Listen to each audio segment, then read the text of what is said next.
દાહોદમાં નોકરીમાંથી કાઢી મૂકતા કર્મચારીઓ નકલી ફૂડ ઓફિસર બન્યા। પ્રાપ્ત માહિતી અનુસાર ઉસરવાણમાં આવેલ ઓઇલ ફેક્ટરીમાં નકલી ફૂડ અધિકારી બની રેડ કરવા આવતા ભાંડો ફૂટ્યો।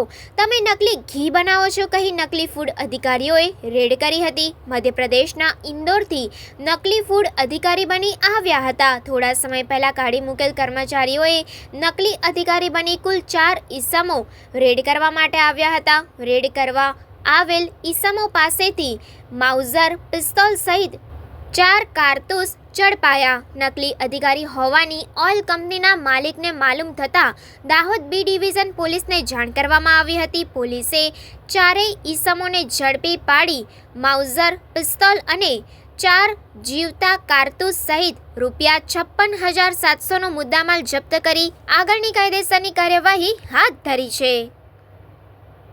Reporter Nageshwar Sen, crime reporters TV news, Dahod.